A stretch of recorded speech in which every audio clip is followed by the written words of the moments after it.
I call to order the Gladstone City Council meeting for March 13th, 2018 at 6:30 p.m. Hello, everyone, and happy Tuesday. I did look for a funky holiday, and there really wasn't much for today, so tomorrow's Pi Day. There you go. Again. We have a fairly light agenda, so let's go ahead and get started. On the consent agenda, we have approval of the February 13th regular meeting minutes and the February 27th regular work session minutes, approval of the monthly financial reports, approval of the February check register and bank balances, legal costs on projects, department head monthly reports for February 2018, amended right-of-way, what's AC? Right-of-way agreement for auditing Portland General Electric, approval to purchase a Timco Model 600 street sweeper, and approval of the Community Festival agreement. The items on our regular agenda are approval of the pickleball agreement and an update from the school board representative, Jay Schmidt, who's here in the audience. Thank you for coming. Tammy, could you please call the roll? Counselor Milch. Here. Counselor Neese. Present. Counselor Tracy. Present. Counselor Reisner. Here. Counselor McMahon. Here. Counselor Mercero. Here. Mayor Stemple. Here, could everyone please stand for the Pledge of Allegiance? Allegiance to the flag of the United States of America and to the republic for which it stands, one nation, under God, indivisible, with liberty and justice for all. Thank you. Are there any agenda additions or corrections? Yes, thank you, Mayor Council. First of all, ROAC means Right-of-Way Accountability Coalition. There we go. We should have put that on the agenda. I apologize. We need to be better about spelling out what our acronyms are. Second is that you have an item number 9 on the dais tonight. That is simply for us to make sure that we have documented our attachments correctly, because in the council packet we forgot to put attachment B and attachment C on these items. So now as we enter into the permanent record, we will have that on there. That's it? That's it. All right. So first item is business from the audience, and I'm sure those that want to speak have already submitted the yellow card, but if you do still want to speak either in business from the audience or one of our agenda items, note that and we'll call you up at the appropriate time. So do we have any yellow cards? Yes, we do. First is Pat Smith.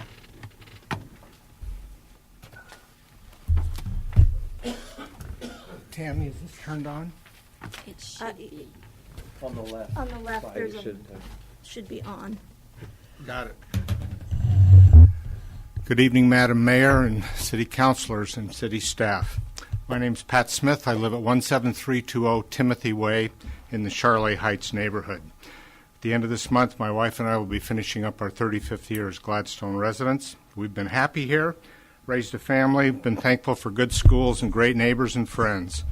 Some of our friends have left Gladstone as life dictates. I need a bigger house, I need a smaller house, I want to live closer to my grandchildren, all those things that enter into those decisions. We too have considered leaving, but the pluses have always outweighed the minuses. But recently the pluses and minuses seem to be moving closer together. In the Clackamas newspaper in the last couple of weeks, I was pleased to see Mayor Stemple spoke of Gladstone moving forward on Portland Avenue renovations and code improvements. Both are great goals and long overdue in this community. We've noticed an overall lowering of community standards attributable to the increasing number of Gladstone residents not taking appropriate care of their, at least in my opinion, appropriate care of their property.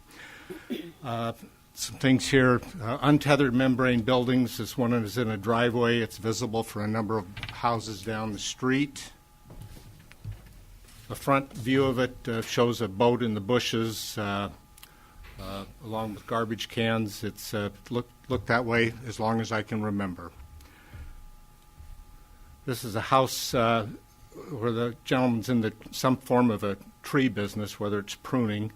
You can see logs piled in his front yard. On the other side of the boat, there's more logs, and they've been there for a number of months since this family moved in.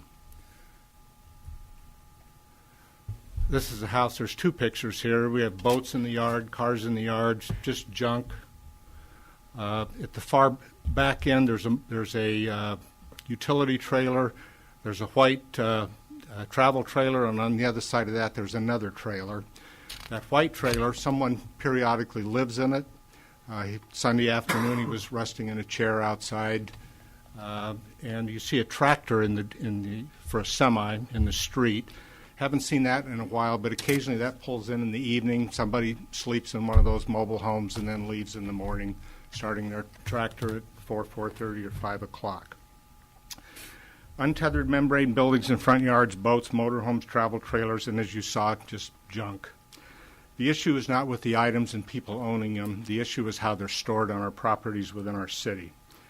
With pending improvements on Portland Avenue, not updating our codes through Gladstone to improve the aesthetics of our city to match what Portland Avenue is going to be is like washing half a car and calling it good. Personal property rights are somewhat sacrosanct in American psyche. I know I value mine. I'm sure most people do. We would all like to have complete control over our property, but we don't. We share that with governmental agencies that we live under. When my home was built, it had to pass zoning regulations. It had to be properly sited on our lot. All construction standards had to be met. Whoever built a home on our property simply couldn't put whatever they felt like it. It had to pass muster with all local government regulations. I'd like to address, before I close here quickly, personal property values need to be important in your pending decisions on both Portland Avenue and code upgrades. I asked a friend who's a realtor about the loss of a value of a home based on its close proximity to a problem house. The realtor told me point blank that can't be quantified, but any reasonable person knows it has a negative effect. 4 homes within an approximate quarter of a mile of my house have had to have their roofs, siding, doors, paint. 3 or 4 had refuse piled in yards to be hauled away. All this was just to be marketable and be able to have been sold. Imagine the value they had if they were next door to any of your homes on the value of your own personal property. At a Gladstone Planning Commission meeting where I got to sit up where you guys are about a year ago, neighbors, and this was on the Abernathy 56-unit apartment building that I guess you guys still have under consideration. A number of neighbors testified both orally and in writing about the Stone Oaks cul-de-sac just off Oatfield Road and their homes that abut the back of the Webster Road apartments.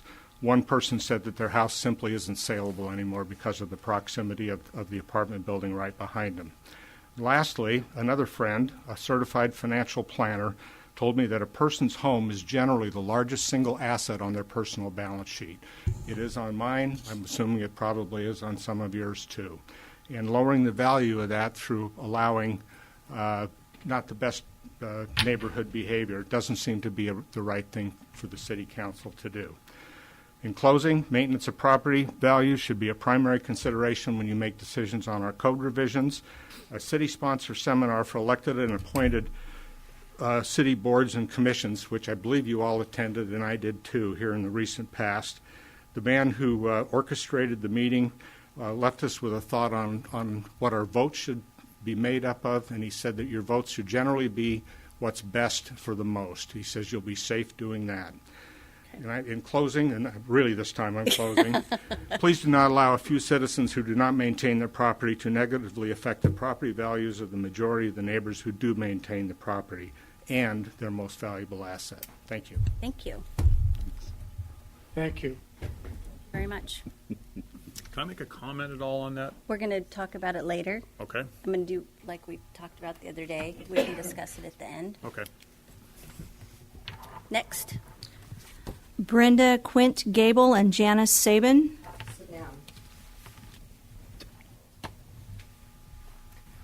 Thank you for allowing us to come back. I'm Brenda Quint Gable, and this is Janice. I'm Janice.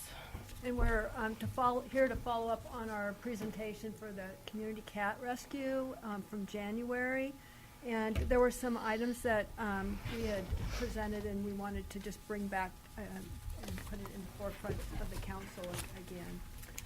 One was actually after we presented, it was a comment from the council, was the funding that or fees that are being paid by Gladstone to Clackamas County for animal rescue, and whether there was some potential for us to be able to use that money for cats, which there is no Clackamas County facility for. The other was we would like assistance with applying for municipality grants, which could help us with any things from having a building Medical. and medical for the animals, other things, and then a sponsor to help represent us and guide us in some of the larger community things. When we were first invited to City Council by Mayor Stemple herself, she said that we, can ask for sponsors, donations, what have you, to help the cats in our community. So that's one of the things we're asking for too. Where do we get those sponsors, the donations? Do they come from the city? And then the other issue that we were just going to ask was, would we do cat food drives. We're pretty successful at it, but people are asking, do you have a drop-off? Do you have a drop-off? We checked with the library, and we're not allowed to have a bin there. That's usually where we have our meetings. So we thought perhaps could we possibly have a bin for cat food donations in either City Hall lobby or the police station? All righty. Okay. May I ask a clarifying question? Yes. You indicated money paid to the county for animal rescue. Are you referring to the license fees that people pay when they get a license for their pet, or is this something that people are required to pay, or taxation? I'm not familiar with it. We've heard that there is. Tammy had mentioned before that there were that the city council, the city pays pays a certain amount of money to Clackamas Dog Services. So we don't know what that's for. I wasn't sure if we did or not. We'd ask that question if we did pay into that, okay. and I don't know. We can bring it up later in the meeting. Okay, because we really would like a shelter or a building. I mean, I know we don't only have 3 minutes, but since January, this is how many calls we've had for rescue already. And I just came from a rescue trying to get a blind pregnant cat from under the house right on Exeter. So, and I rescued one yesterday who was extremely ill. So we really need a facility that we can put these cats in besides our homes. Okay. Thank you. Thank you for coming back, and yeah, we'll So when should definitely we talk follow about up it. again next month? Can somebody contact us? Yes, we will probably talk about it later in the meeting. Okay. Yeah, it's something that we should talk about for sure. Okay, All right, thanks. thank you. Next, Bob Everett.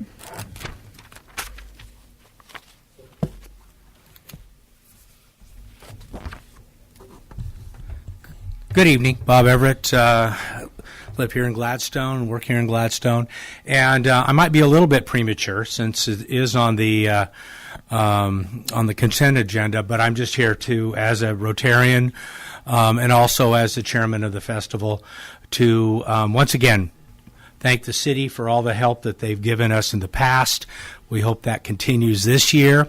I also always want to thank all the sponsors that we have throughout the course of the throughout the course of the year, the vendors and anybody else. And it's always I always feel it's a lot of fun. I hope the city feels it's a lot of fun.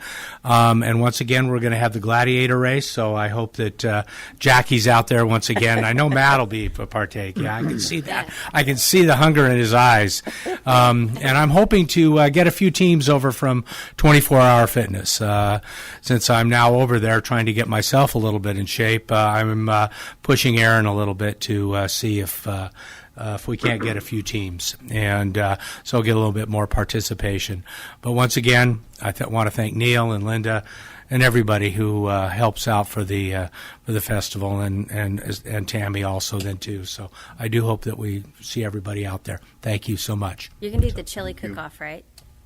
Yes, We're going to get bigger. going for that bigger and better. For sure. I'm working Thanks, on Bob. mine. Next. Bill Osborne. I'm going to also. As long as we beat the fire department. I agree. Hi, Bill Osborne, 7160 Monteverde. I've got two things, so I'll start with the bad and end with the positive. Last meeting, you talked about how to get people answers so they don't have to keep repeating themselves. For starters, quit ignoring them. You ask people to give input and then disregard all the feedback you receive. I understand you want to respect city staff when they bring recommendations forward, but I remind you that they serve you, you serve us. Recently, you received at least 2 formal complaints on violations of Oregon law. You've promptly ignored these legitimate complaints from those you have sworn to serve. That is not acceptable. This is not how you build trust with the community. On the topic of trust, all business owners in Gladstone are required to obtain a business license and pay a fee.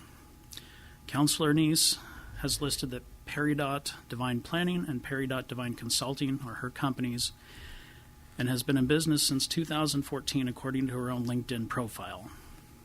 Councilor Neese has billed and been paid by Oregon's Secretary of State in 2016 for one of these unlicensed businesses. She had no license in Gladstone or the state of Oregon. Just as of February 13th, she is licensed with the state after 5 years of not being licensed.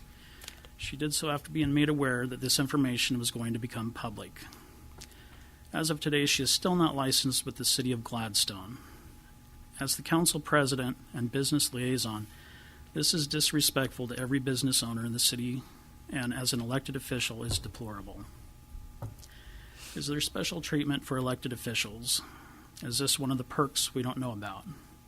Will the council ignore this as well as they did with the illegal meetings? It's been said more than once, but apparently needs repeated. We expect you to set a good example for the rest of us to follow. That's the negative, and I hate to put the two together, but Patrick Mathis was going to be here and wasn't able to make it, so I agreed to present that for him. We have a cleanup on the 24th, so it's going to be down at High Rocks from 10 a.m. to noon. We'll also have another one the following month, I believe April 21st. That's the weekend of Earth Day. So I'd like to see some people down there. I've been walking my dog around the area, and it's getting overly loved by the campers and other people. So a lot of garbage in the months we haven't done those. We will also be doing cleanups most of the summer. I may not do one in May, but June, July, August, and September we're going to do one as well. So love to see some of you guys down there helping or spread the word. The more people we can get down there, the cleaner we can get the parks. And we'll get Gladstone all cleaned up one way or the other. And that's 10 a.m. to noon? Yes. Do we put that on the website, our city website? No? Probably not. I haven't been Okay. very good at promoting this one. I've been dealing Okay. with a bunch of other things at home right now. So, All right. but by the Thank next you. one, I'll make sure and get that out in time so it can be on there. Okay. Thank you for coordinating. Those are big helps. So, thank you. Absolutely. Thank you. Next. Last is Mindy Garlington.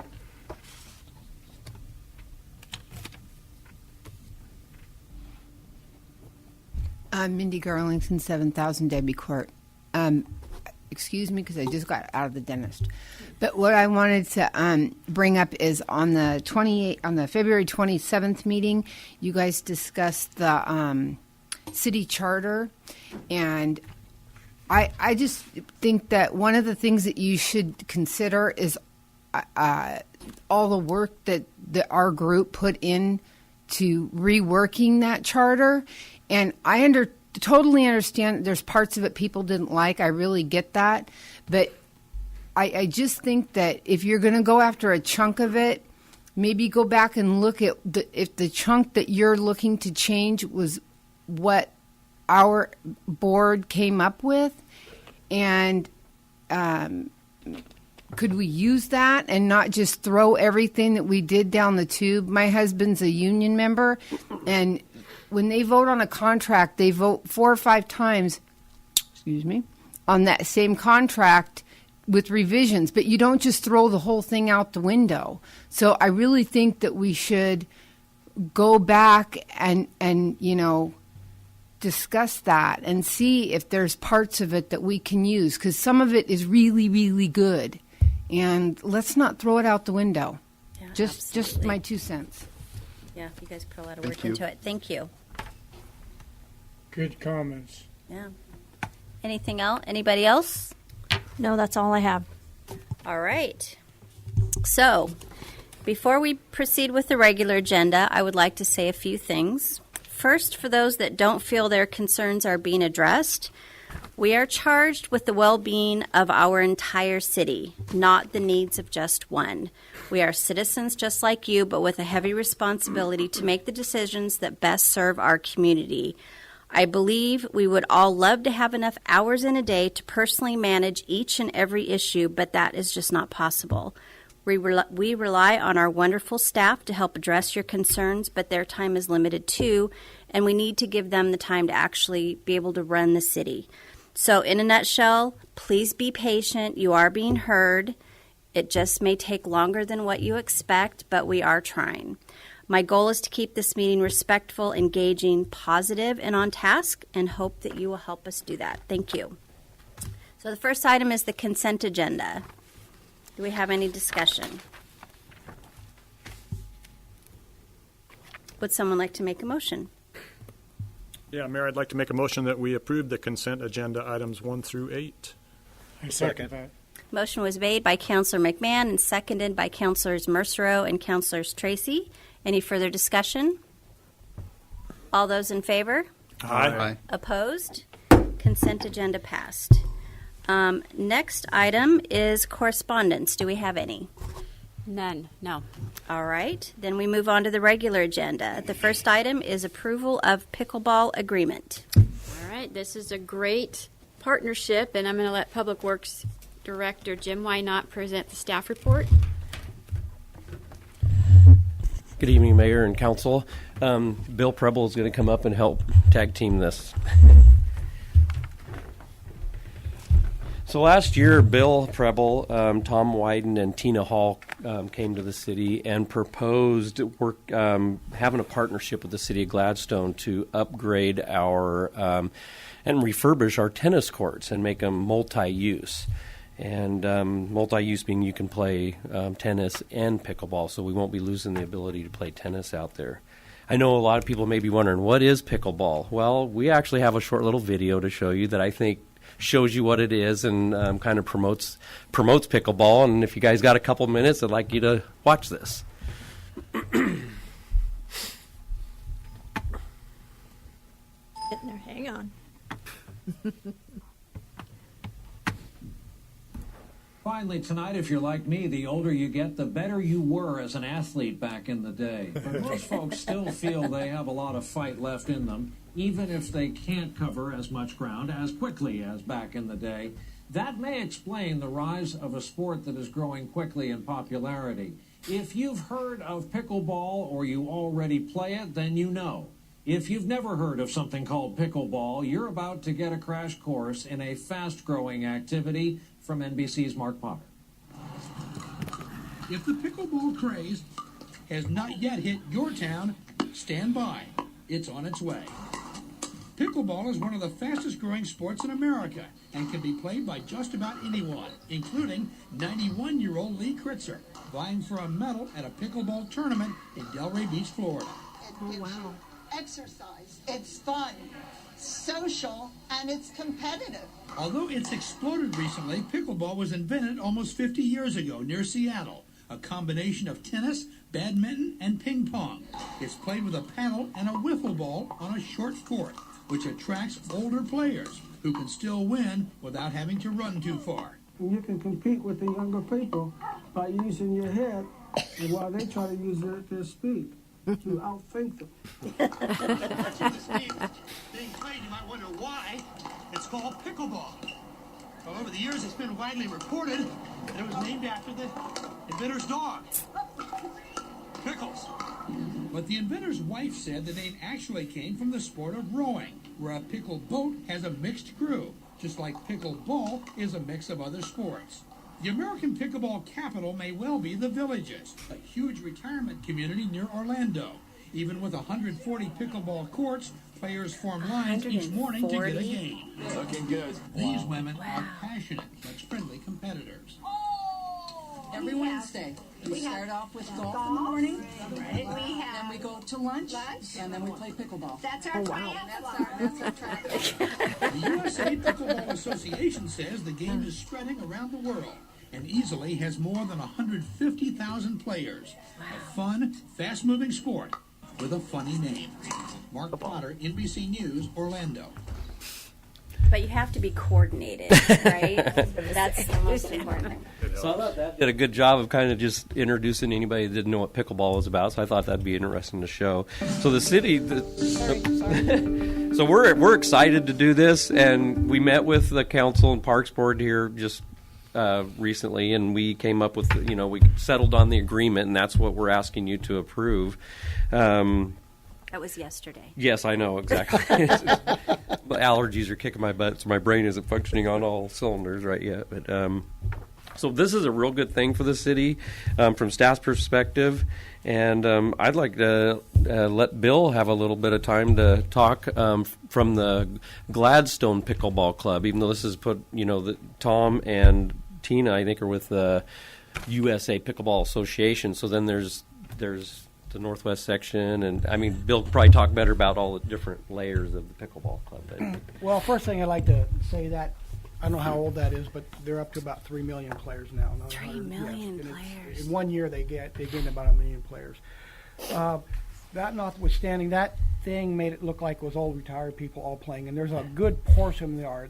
We play during the week, so that's who comes. But it's young, old. They have national tournaments from open 18 years old to 40 years old. They actually have a pickleball television station now where you can get online, you can watch pickleball. I don't do it. They're not that exciting to watch. They're fun to play, but not fun to watch. So, like they said, it's kind of a community. We, earlier this year, or last year, we opened up, we put a couple striped courts down at the park. And on 2 days' notice, we had about 30 people show up on a Sunday to play, and we had about 25 on the next Monday, and that's with 2 days' notice. So there's a lot of demand for it. Most of the courts are on the west side. As I was looking today, there's clubs in Lake Oswego, Oregon City, Minville, Tualatin, Dallas, Oregon, Salem, Sherwood, West Linn, Wilsonville. Nothing on the east side of the river. So over in Hillendale, where I play, there's 8 courts. Last Sunday, we had about 50 people show up to play on the first Sunday day. Yesterday, we had about 45 come. So a lot of those people are coming from Happy Valley, Gresham, and they're driving right by our city to get to Oregon City. They don't want to do that. I'll guarantee you, I've been being tapped on the shoulder every time I go up there. When are you guys starting your club down there? Because people would rather drive this way than drive to Portland if there is pickleball there. So I think it's an opportunity for us, not to mention it is a kind of community thing. There in Oregon City, my wife and I, we've probably gone down and eaten lunch there after the games 4 or 5 times. We've gotten our group together, and we've visited their restaurants at night. On Friday night, we get together.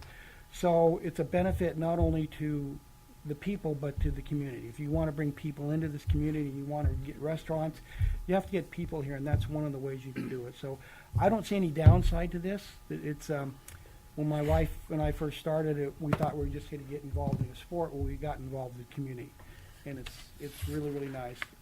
So that's about it. Yeah, and the time that our staff spends out in the field, they see that tennis court does get some use, but very little. So this is an opportunity to actually use some of our facilities, and the core of it's there. We actually have a picture of what the pickleball paint job looks like over in Oregon City. So you can see there, that's what they did over at Hillendale. You look at the one on the right, you still have the tennis court, but now you have 4 pickleball kind of overlaid in there as well. So we're not losing any usage of that. We're gaining considerably. Actually, that's an old picture. What it looks like now is you still have the basketball courts, you still have 2 tennis courts, but there's 8 pickleball courts there now, and they've been painted different colors. So it's basically a pickleball. You don't see tennis players up there. Well, I played there all last summer. I never saw one tennis player come up there. We would move over for a tennis player. We have had people come up and play basketball. We just move out of the way for them. We're not there to hog the thing. But like I said, I've never seen a tennis player come up. Not that they won't, but the facility is now kind of turned into a pickleball facility. And getting used. Exactly, yeah. So with that, if there's any questions, we can answer. Any questions? Any discussion? Would somebody like to make a motion then? I'll make a motion that we accept the agreement with the city and Pickleball Association. I'll second that. Motion was made by Counselor Neese and seconded by Counselor McMahon. Any further discussion? All those in favor? Aye. Opposed? We're going to be Pickleball Central. The first step. Thank you very much. I Thank you, Bill. appreciate Thanks the for sticking video, with by it. the way. Good luck. I had no idea what pickleball was. And you're all Thank you. welcome. I hope everybody, once we get it going, everybody comes out and enjoys it. So, thank you. Thank you. Next item is update from School Board Representative Jay Schmidt.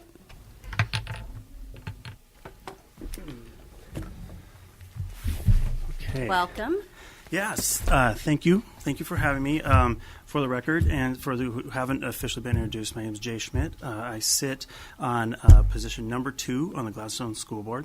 I have met most of you, that is, but I do want to say on behalf of the school board, because I do represent them now, that we sincerely appreciate being invited and given a moment to speak. And I do promise to be brief, but I know that my other board members also look forward to it. They really do appreciate it. On that note as well, the relationship that's forming now between the City Council and the school board is very valued on our end, and I believe so on your end. We've heard that as much as well, but we really have just begun to explore the synergies between the two entities now, and I do think it's very important for the community that we continue that. And I noticed we have another meeting scheduled now in April, so I would say on that also, this is my 5th year.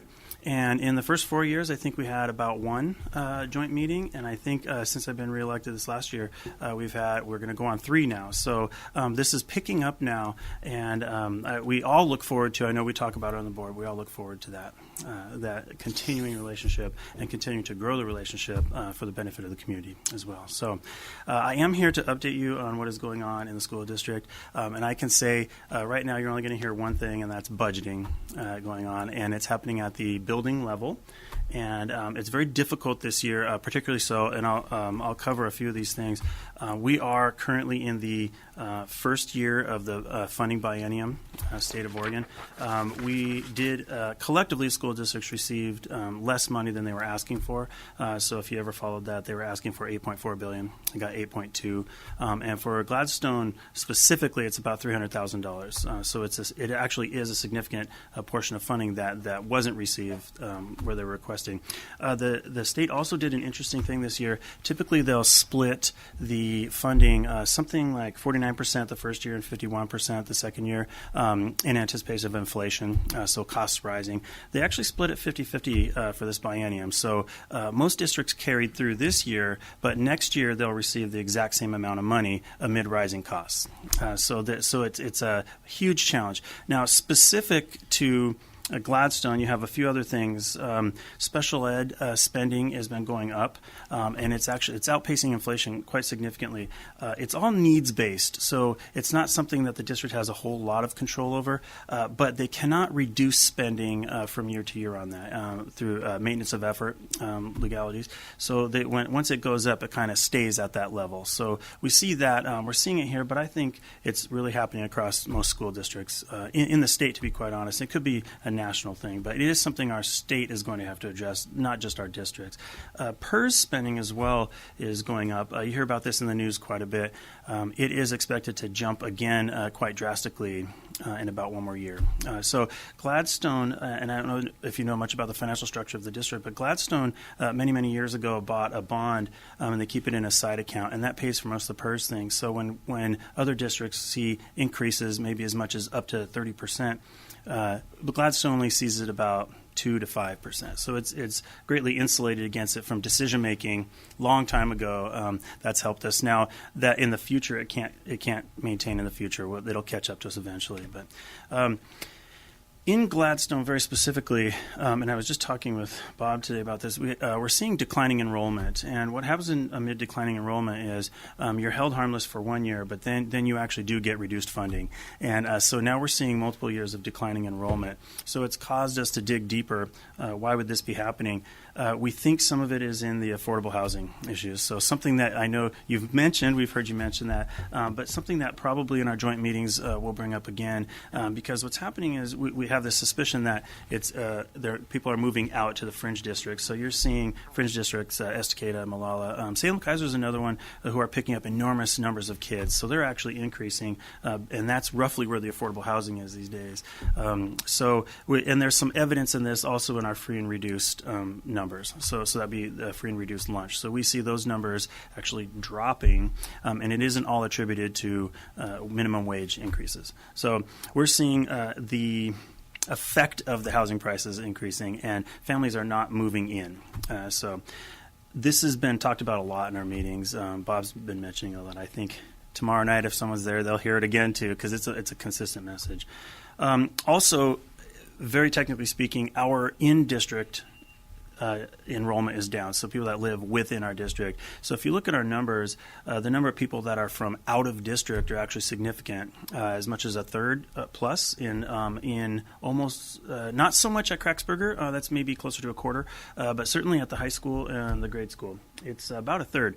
Open enrollment, which is the program that came on board through the state legislation in 2012, is sunsetting in about 20 days. So it will be done. All the students that are here through open enrollment program are grandfathered in, so they stay in the district. But next year, we will not see the same type of influx of students. And Gladstone has, I would say they've survived on that, but you can see it in the numbers. It's significant per grade. I think if Bob would share kindergarten as a really good one, because we got a really big influx when we went to all-day kindergarten. That's pretty much done. We have about 130-ish kindergartners, and 90 of them live in district. So you can see the numbers we're talking about there. So losing any more children causes the budgeting to be further. So the district will, and this is going to be released real soon, going through their budgeting now. The budget meeting is actually May 2nd. So anybody who wants to attend that, it's at the Gladstone High School in the presentation room, the demo room downstairs. That is where they'll unveil officially the entire budget, which is the appropriations budget for the next school year. So you'll see anything. They'll talk through any cuts that are being made. A lot of what they're doing now is really cost cutting per se. So they're really trying to figure out where there's cost savings in the district. Yeah. Percentage-wise, on students that you're losing, how much? So that's actually they've lost about 200 kids, I think, relative to what they were budgeting to expecting. Like 8%. I It was remember pretty hearing significant, that. yeah, and yeah, I think they've been talking about it at the meetings, and percentage-wise, I don't recall exactly. I just saw what Bob sent out today. I met with him, and I saw what he was sending out. Bob Stewart, our superintendent, and he has the number 200 in there. Every year they go, and of course they make their estimates, and every student is a financial impact felt. But when you start hitting numbers like 200, you can't close the gap anymore. So they have to right size when they do that.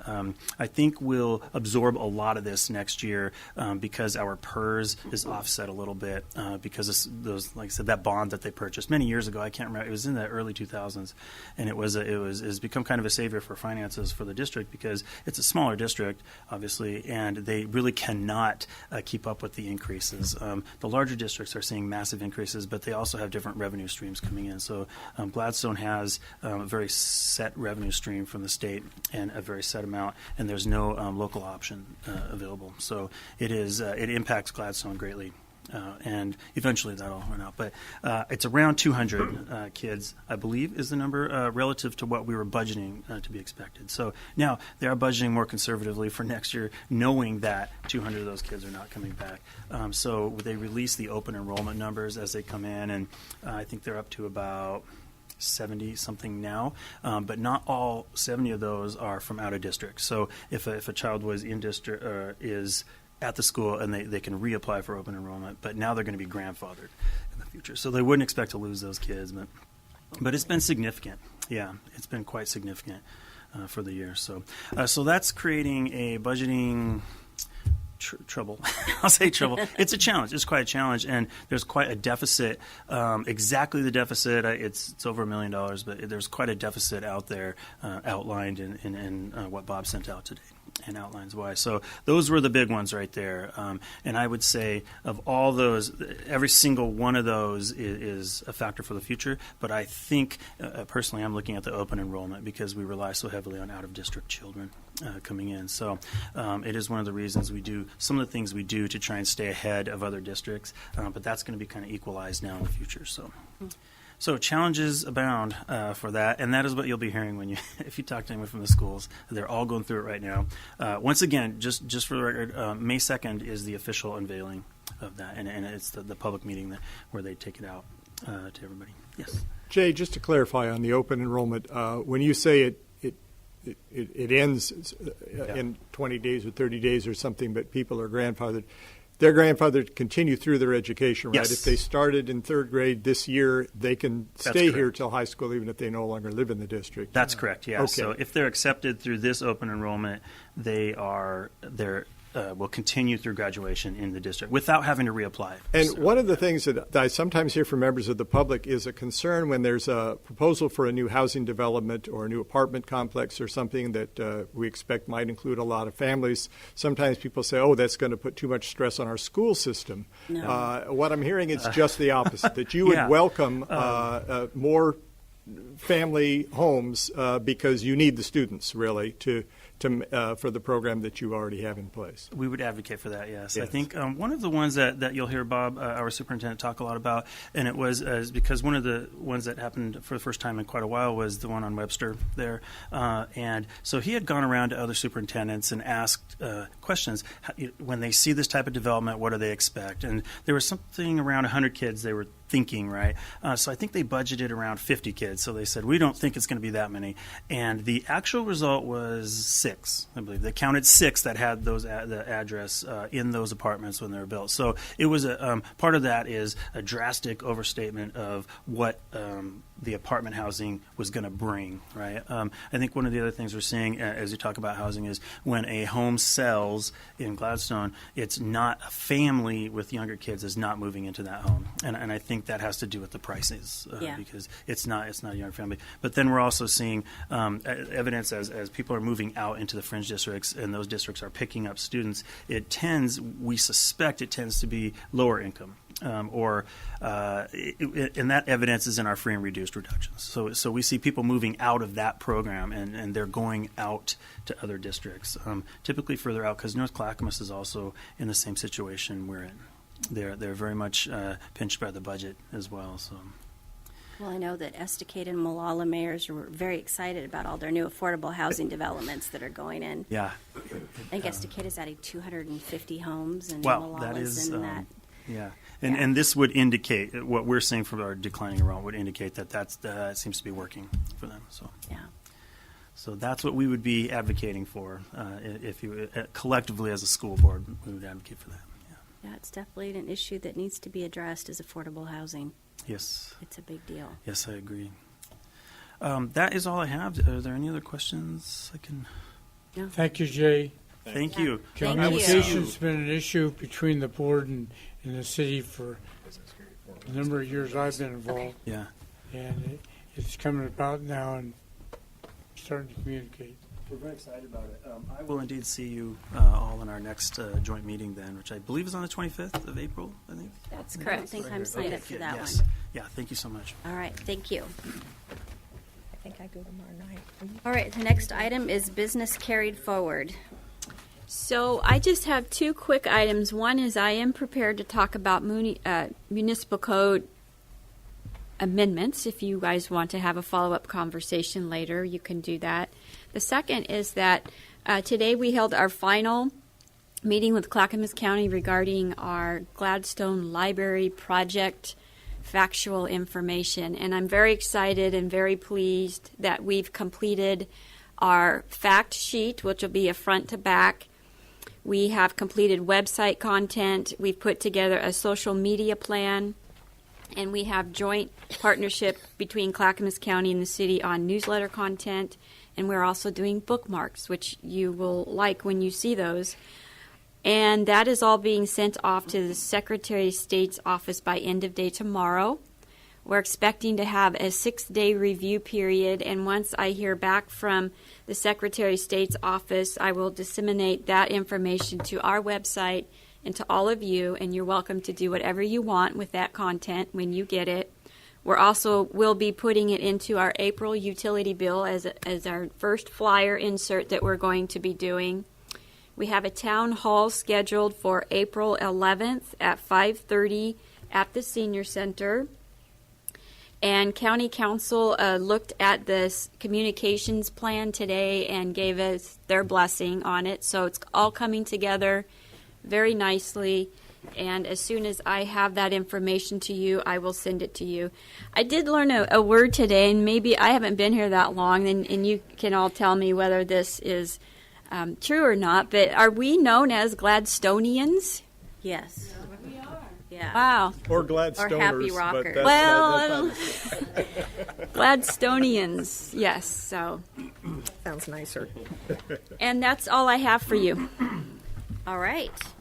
So, as promised, I was going to add this somewhere near the end. Is there anything brought up during business from the audience that we would like to discuss or direct staff to take action on? We had 4 or 5 people come up. Just to remind you, charter amendments will come before you on May 22nd. Okay.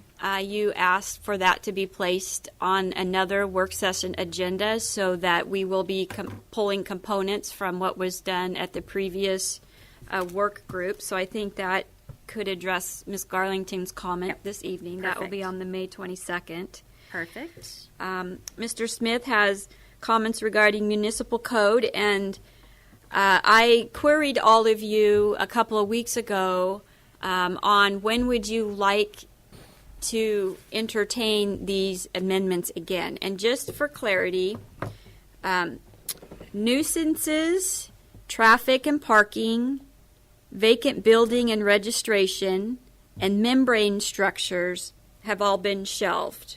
The ones that we have gone through are public drinking and graffiti.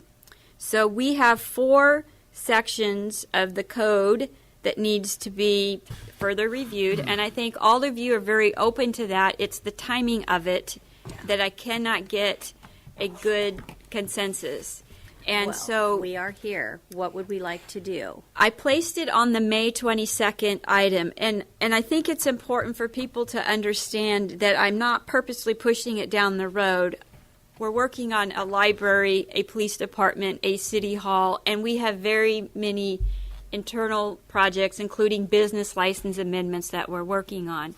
So from a staff perspective, that was the placeholder. However, like Mr. Osborne said earlier, we serve at your pleasure, and if that is something that you want us to make a priority, then tell us, and we will take either we can come back with membrane structures, or we can come back with parking, or we can come back with nuisances and get further direction from the city council. It's only 2 months away. I mean, May 22nd is not that far down. That's just a couple meetings. I think that's fine. I'd like to make a comment on that. One of the items that I first met when I was appointed in 2011 was the fact that we, the city, had not done much with code enforcement for a number of years. And I kept hearing promises that we're going to do that. And we've made a few recently. But it would appear, and Mr. Smith mentioned some things that, in my mind, and I know there's some different opinions about when we handle it, but I feel, I'll use the term,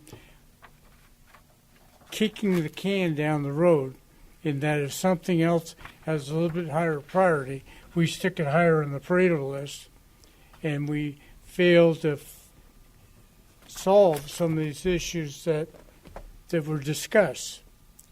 And I would promote that, May is not that far away. But they're items that we've been talking about for a few months now.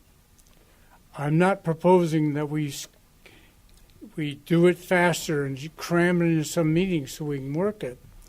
I think it needs to be worked effectively, but we need to work the code issues and make them right with people. Now, we may not agree necessarily with the code and whatever and how we make it right, but we do need to work it, and we need to work hard at it, and we need to keep working at it, because a code issue just doesn't go away if we solve all the problems. They will come back, and it's something that we should review at least on an annual basis, if not on a biannual basis. So in the pitch. So as an add-on to that, one of the things that I was thinking is that our planning commission has not had a meeting in 2 months. They don't have one this month. It's too much or too late to do that now. But what about in April, the planning commission taking these sections of the code and working some of that out themselves and bringing some recommendations to council in May? I mean, that gets it started a little sooner, and maybe I think it'd be good to have their input from the Planning Commission. I would support that. I know that in 2014, the Planning Commission started to do some work on some of the nuisance codes, the noise ordinances. I've looked back at the minutes of that. Planning commissions, have two roles. They're both legislative and judicial in the work that they do. They've not done much in the legislative area in the last few years, and they're experienced at running public hearings and hearing from the public. This is one of those areas where there's not all the concerns that are of quasi-judicial hearings about ex parte communication and all that. You want to hear from as many people as possible. You want to bring in the anecdotal stories and clear evidence and pictures from, as you brought in tonight, to know how this affects our community and what the people would like to see and how we can best remedy it, whether it's a change or not a change, whatever the decision is. So I think it would be good to involve them in that way. I hope we don't have a whole bunch of land use requests that come in between now and then. But know by now. So could we get a consensus where I don't think we need to make a motion, since this is just discussing items from business from the audience, to have these issues brought before Planning Commission in April and then have recommendations brought to City Council in May? I think we actually have language that's been drafted by our police department and code enforcement officer already. So it can be reviewed and the public can weigh in. So if we could get the word out to the public that this is your opportunity to share your own views, pro or con, on these issues, that would be a good way. So, Councilor Tracy? I have a concern that we have some codes that are not being followed, enforced. And I think there's a couple of glaring examples, but I'm having problems getting information about a couple of construction projects. And so I guess I agree. I'd like to see the Planning Commission, if they have some information on two of these projects, one of which I understand, and again, going to Clackamas County, trying to find the permits, haven't been able to do that online, don't have the time necessarily to go down and go to the permit center.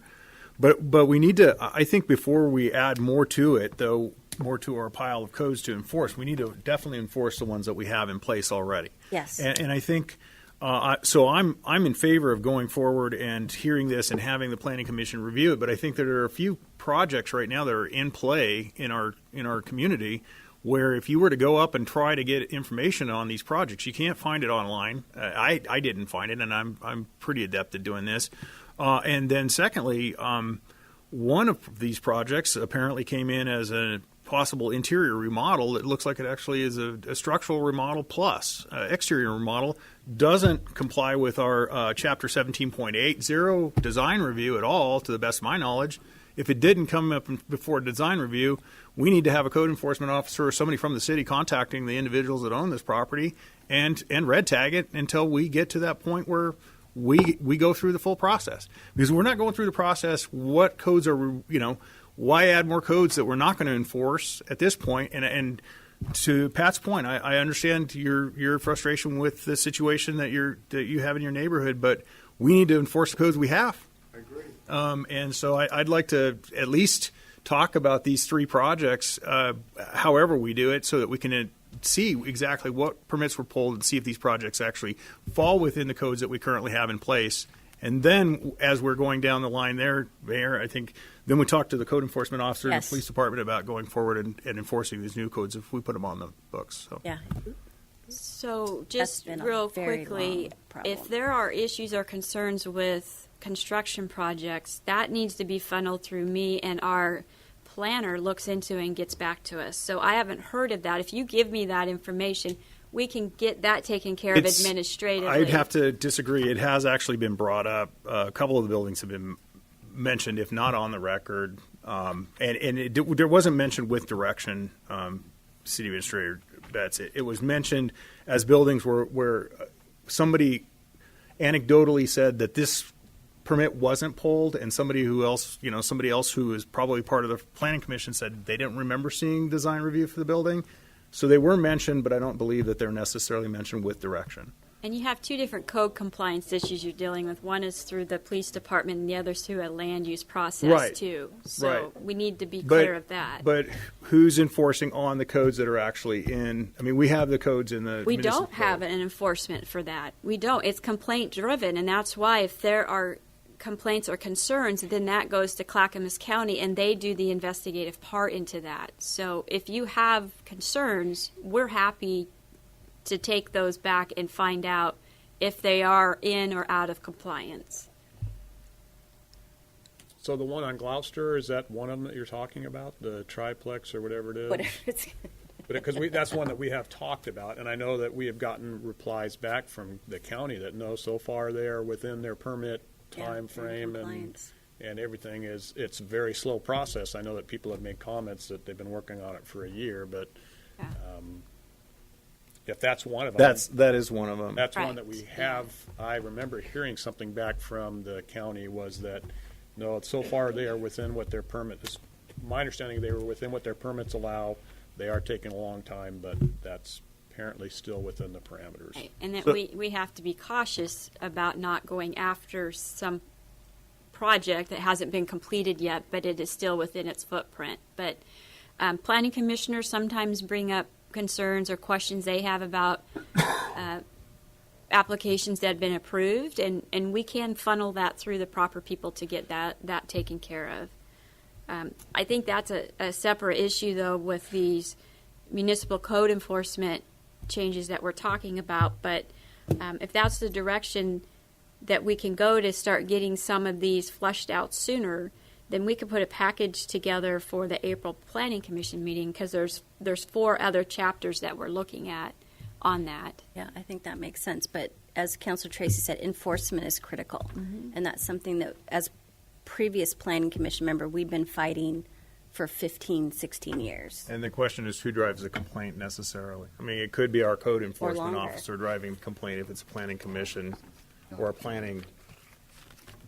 potential planning, Clackamas County planning enforcement violation, couldn't they?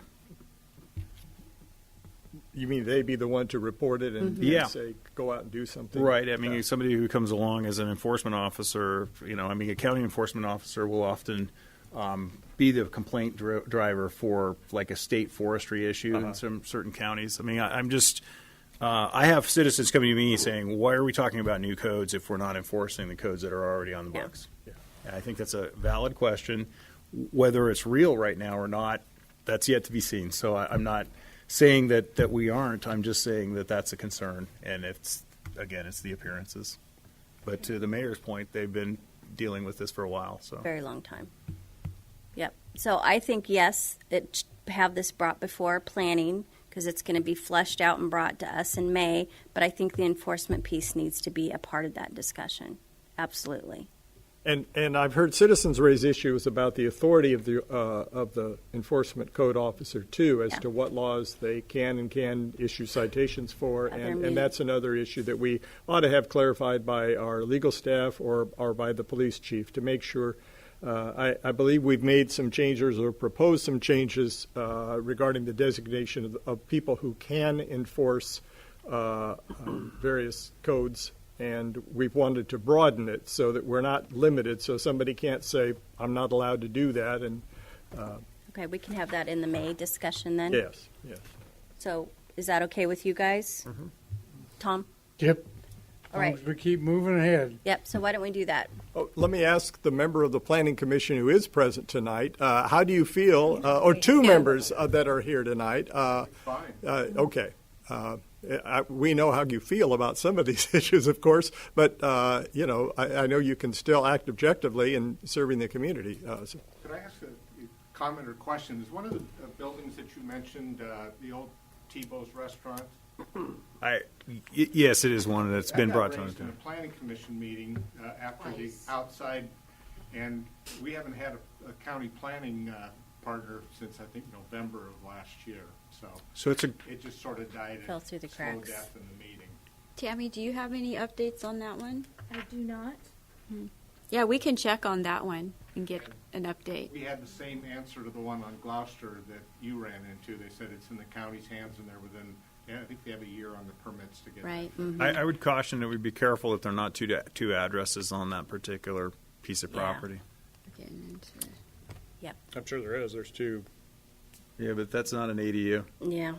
No, it's No, a duplex. it's a duplex, which is not allowed there, apparently. And I'm not pushing back. But I I think we agree. There's two had addresses sites there. on it, and then things have kind of gotten. Yeah. I directed a question to Planning Commission members, and I think Commissioner Smith has a comment. I was just going to say it is imperative that whoever is going to be enforcing these codes actually do it, write the citations, and follow through, because that has been lacking for many, many years in our community. Okay, well, it sounds like you two Planning Commission members, and I'm sure others, are, you've thought about this and will be representing us well in Well, we doing can move that conversation forward. And I know we have a new county planner working for us, and I'm She's sure excellent, yes. is well aware of all the issues that we had been having for the last 10 years or so, however long the other planner was there. That I think a lot of these issues will get taken care of more to our liking than they have in the past. Yeah, I agree. All right, so that takes care of that one. The next one was the cat rescue.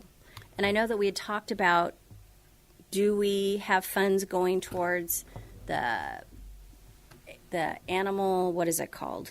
Animal control? Services. Yeah, I'd have to follow up on that. And Okay. I'll say this, and I say this very respectfully. Nobody wants to say no, but a lot of organizations and entities need financial help right now. And I think it's great that they're coming and asking. The city does not have a process in place to allocate funds outside of what we are statutory required to spend our fundings on. We provide police services, fire services, and so on. So it's difficult when you have somebody come before you and is in need of money. If the city wanted to do a sponsorship, I guess you could, or I guess if you decided that you wanted to assist them in finding other resources, that we could do that. But the reality is that's not what municipalities are set up for. In fact, you saw at our last council meeting when we talked about business licenses and where that revenue is being spent, that Gladstone is now doing what it should and is creating an ad hoc committee to put together individuals from the community combined with elected officials to say, how should we spend this money in our community? And once you get a process in place that allows people to fill out a formal application saying, can you help us with this project because it benefits the city in this way, that you have something subjectively that you can review applications for. I know that's a hard thing for anybody in this room to say, but as the CEO of the city, if we gave money to every entity that asked for it, we would be reporting to the state auditors. So I would just caution against the council from wanting to allocate funds that hasn't gone through a formalized process in the community. I would comment on this too. I took notes during their presentation. I think one of the things that both Brenda and Janice landed on was looking for resources for sponsors. And I would assume that while they're rescuing the cats, they're just asking us what the best step would be. Brenda, you're nodding in acknowledgement. What the best step is to go forward for looking for a regional sponsor to be able to help you guys with your mission, correct? Right, and with the municipality grants, that normally, from the limited information I have, comes from the city helping us apply for it. It can't be me applying. Would go through. Yes. So that's what we were looking as an opportunity. Do you know the funding mechanism, though, that you guys spoke of from our city to Dog Services of Clackamas County? No, and that's where I would need to have some information on who I could go to interact with, because I've heard that I'm not paying the bill from the city to Clackamas County, so I don't know if it exists, if there's fees that are being charged, if it's coming from the. I'd have to look at my taxes to see if there's something in my taxes. Sure. Yeah, So the other third question I would have for you is, have you talked to some of the other feral cat rescue foundations? There's one, I believe, in Oregon City. Have you guys reached out to those folks and asked them about what they've done to generate that funding mechanism within their own communities? We've been exploring it, and there's one that we've looked at, and she's actually kind of like a private business. Okay. And so we don't want to model Right. after that. Others have been given buildings that they then, once they have the building, they're responsible for getting donations to Right. help support it. Which sometimes there's businesses that are willing to, with the sponsorship, to be able to get larger organizations to support us. Okay. Thank you. So what I can do is I can get some contact information for Clackamas County to put them in touch with. Perfect. I can also research whether or not the city does pay towards animal services or what kind of exchange that is monetarily or partnership. And also the city, we can provide a letter of support if they are applying for a grant in some nature. We could partner with that as long as there was no financial commitment from the city. So those are all good starting points, I think, that we can help them with. Great. Perfect. Thank you, Jen. That sounds awesome. One item that has been brought up for a couple of years now, 3 years ago maybe, by one of our past counselors, was regarding some of the items that Jackie was talking about, is that there's only under 12,000 people in Gladstone, but if they all came up and asked for $1,000, it'd start to get pretty expensive. And that this individual counselor requested for some time a policy that would help provide a guideline to the council to who can go for and ask for money, okay, and or how we budget it and so on. I know that was starting to be worked. Has anything been done on that? You just talked about the ad hoc committee. Yeah. Yeah, that's the ad hoc committee that's being advertised next month, of putting a group of citizens together from the community and the city council to talk about how those funds should be allocated budgetarily. And I've seen that work in many cities, and it's a very fair process where a city may say, okay, we've got $30,000 from this revenue source, and we want to do maybe $5,000 allocations to different entities, and that's what we're just now getting started based off of last month's council meeting. So everything from the business license, the money that's siphoned off that for whatever to promote, that is where the donations would come from? Yes, so that there is a line item in the city's budget called Community Promotion / Business Development. Right, which we all voted on. Right, and that's sitting there. So now what you have is we're forming the mechanism for a review panel to make criteria of which people can apply for funds in the Gladstone community, and you would do that on a biennial basis that would match our budget. Yep. So we're getting there. Yes. And I think that's very positive. But, one more idea that we could offer in support is in regards to having collection barrels here. Again, we don't have a lot of space, and the police department has the drug take-back booths there and whatnot. But if they wanted to do like a 1-month canned food drive specifically for the month of April, we could help them promote that, or they could promote it. We could collect for that 1-month period and not have it be a continuous thing where we have containers out there, because then again we get all kinds of entities that want the same courtesy. So I think there's ways of getting to yes on some of these, and we can follow up on that. Yep. Thank you. Perfect. All right. And so any other discussion on the items? Yes. Yes.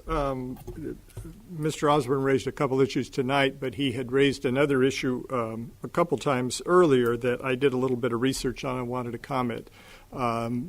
He had some concerns about the level of penalties associated with enforcement of the new park rules that the Parks Board brought to us late last year and that we adopted. I went back in the minutes of the City Council. One of the great things about our website is that you can read City Council minutes starting way back in 1928. And I looked back at some of the first rules that were adopted by this, not among the first, I don't think, but at a City Council meeting in December of 1958, the council adopted some rules for the parks that included many of the same items that are on the rules we currently adopted regarding the hours that they could be open, the need to have dogs on leashes, and so on. And the penalties associated with those, and I assume, again, it was maximum penalty associated with violation of those rules, was 3 months in jail or a $300 fine. And then I went to a site by the federal government that will convert money from one year to another based on the Consumer Price Index. And the purchasing power, I was told, of $300 in 1959 when these fines took place is now currently $2,523. I also checked the minutes to see whether there were any remonstrances from citizens regarding the constitutionality or the appropriateness of those penalties, and there were none. Now, we adopted a policy that made some of these rules a Class C misdemeanor violation. The penalties associated with that are 1 month in jail, not 3, that's the maximum, and a $1,250 penalty, which is less than half of the equivalent of the penalties adopted in 1958. So I think that times change. Money is tight. We have, I'm confident, a good system where being charged or assessed the maximum penalty for violation of a rule is probably a very rare circumstance. We have said up here many times we are confident in the integrity and discretion of our judge and of our police department. But I think the penalties and the rules themselves are appropriate, and I hope that's the last we have to hear on that subject from Mr. Osborne and anybody else. All right. Well, I expected this to be a very short period of our agenda, but apparently that's not the case, so maybe we'll have to. But I would change that gather up a that bit. members of the audience appreciate this too, and it actually does save time by us trying to sort through it tonight. So thank you for doing that. Yeah. Did we Well, talk so about? you are being heard. Did you talk about Dr. Bob yet? Oh, Dr. Bob. That was the most community controversial of all, festival. yeah. It was. So you made a mention, Bob, of how much you appreciated what we do up here, and I think that's misguided. On behalf of the City Council, I would say to you, thank you very much for all the hard work and everything that you do. Natalie works hard. There are many people there are a lot of people that do a lot of work for us, all on the volunteer side, and so again, it's the work and effort that your folks do that make us very proud, and so it's easy for us to okay all that kind of things for you. I have that patient sitting in the chair, and I'm writing that email. I'll remember. Thank you. At the same time. 5-10 minutes. So that's All right, so the final is business from the council. So, Councilor Milch? I'm going to the school board meeting tomorrow, and hope I will represent you well there. Awesome. Councilor Neese? I'll be attending that meeting tomorrow as well. Councilor Tracy? I'm going to be at the bike night meet and greet tomorrow night, Right here. right here. All right. Oh, God, there's so many things going on tomorrow night. Oh, my goodness. Councilor Reisner? So, there's been a lot going on library-wise, as City Administrator Betts mentioned that next month there's going to be a city-sponsored get-together, and there's a group or two of citizens that are supporting the library and the vote that are having a meet and greet and campaign kickoff Thursday night at High Rocks at 7 o'clock. And so, am I wrong with the time? Nope. 7 o'clock. 7 to 9. Sorry, the look on your face, Natalie, I was thinking it was 6:30, but. No, we're going to be there at 6:30. Right. That's right. Yeah. We're going to be there. Can I say? Yeah. So I believe it's 7 to 9. You know, it's, Yep. so please come and learn about the library. And then piggybacking on that, because of a lot of what's been going on with us in the county, with the library District Advisory Committee has also been pretty active in discussions on several different items. Some of it policy, some of it budgetary. And I would like, if possible, because of other meetings that I have to attend that night, I can't attend, but we do have a highly qualified volunteer, thank you, Natalie Smith, that has been very diligent attending those, and would like her to report back to us, not necessarily every month, but at least periodically, as to what's been going on there, as it would it's going to affect us one way or another. Okay. So. I think Linda I had to circle back. Oh, she sorry. had one quick Sorry. thing. I want to encourage all of you, Thursday afternoon from 12 to 1, Rotary meets on a weekly basis. But this Thursday, there's going to be a presentation pertaining to the library. And it's at the Gladstone Senior Center. There's lunch involved as well.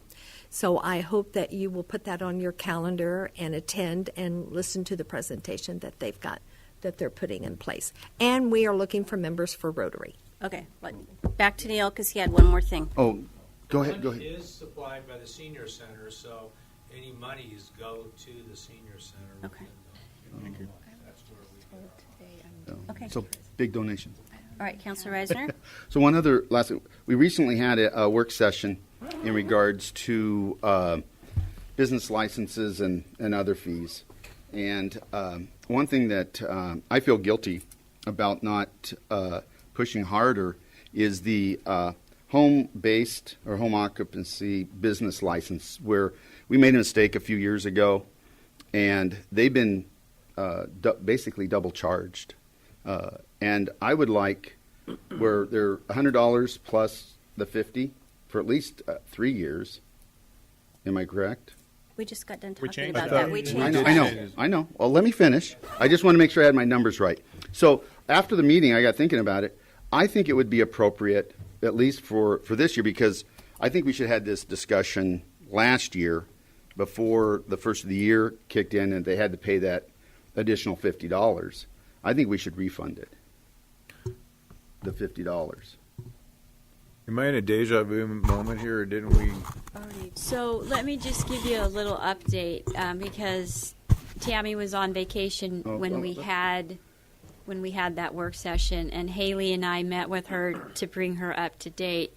First of all, keep in mind this ad hoc committee that we're creating, those are the funds we're talking about. So if you start refunding back, you're not going to have those funds to then give out to the community. That's just one comment. The other is we issued a refund check to the Paxtons this week. We requested that 2 days ago, and that was the one that had the hardship. Right. And we refunded for 2017 and 2018, and I called them, and they were very grateful and thankful for that. The other piece is that Haley and Tammy are researching all of the cities in Clackamas County and getting their rental property fee schedule to see how much they charge and whether or not it's tiered. And then we're bringing that back to you April 10th Okay, so to can we do that amend our April 10th? master fee schedule. Yeah. I would suggest that at that time, when we present you our staff report and our findings, that if that's something you still want to suggest, you do it at the April Well, I just, 10th. yeah, no, I let's wasn't. do it then. I was not expecting an answer or decision tonight. Okay, I we'll just, add it. I just wanted, being that staff was still working. Yes. I wanted to bring it out as a suggestion to think about, and So we'll just you know, add it to April 10th. as anything in this realm, there's negatives and pluses, Okay. and we'll have to, see So how just- they. You've got some time to think about it. Yeah, Okay, perfect. for sure. Thank you. That's all. Counselor Reisner, can I just clarify? You wanted us to refund for what? Home occupancy. So the home occupancy, so they get charged $100 as a license, and then also $50 for home occupancy. For the first year, for the first For the first setup. year, but you want us to refund back how far? They got charged every year. Yes, we Yes, changed it yes, to and we just the changed first it. year. Well, I know, but they, let's say I was a business owner working out of my home the last 3 years. Also, you want to go to retro. Yeah. he Well, wants so it to so I'm go saying, back. so retro, back is that in what- so back in January, because this conversation should have happened last June, I had to pay $150, or actually $155, because of the $5 me being in it. Can we do this on April 10th? Yeah, I was think just we going need to more give a information projected and- estimate of Right. what that Please. retro refund would be, and you're wanting it to go back 3 years? No. year. I was just this year. Okay. I think it would be fair. Yeah, so Yes. let's definitely, we'll So do that just- April 10th. Okay. Okay. Counselor Thank you. McMahon. I had beers and sausages a day early. I apologize. That's because I said the 5th. Well, I was working that day, so they wouldn't allow me to come all that way. But I hope you had a good event there. I did donate an extra 20 to the senior center. Hopefully, they came down and had some beer. So We did earn some money out of it. I, That's for sure. Hopefully next year. the other firefighter I ate with did have the poutine dog, which just to me is disgusting. But the beer is very good there. So thank you very much for the work. Counselor Mercero? I would like to take a chance to thank our city administrator for upping communication to all of us and trying to keep us informed about all the things, the new things that are happening, along with all the old things that are happening, and keeping the communication going. Thank you very much. I appreciate it. You're welcome. Well, I've been busy going to lots of meetings on sewer and affordable housing and transportation, and it seems like it's let's have a meeting to talk about having a meeting. So I really don't have a whole lot to report back other than we're going to have more meetings. So affordable housing is a hot topic. Home ownership, affordable home ownership is a very hot topic. C4, which is Clackamas County Coordinating Committee, was originally started just to talk about transportation. We are now adding affordable housing to that agenda. So that will be a part of every meeting moving forward. And Metro has got some plans coming up to maybe float a bond to help infuse some money into the affordable housing market. But other than that, I'm good. And thank you very much for coming, spending this wonderful Tuesday with us. Have a wonderful time the rest of the week, and happy March. I move that we adjourn. Second. Motion was made by Councilor Reisner and seconded by Councilor McMahon to adjourn. Any discussion? All those in favor? Aye. Opposed? Meeting adjourned at 7:55 p.m.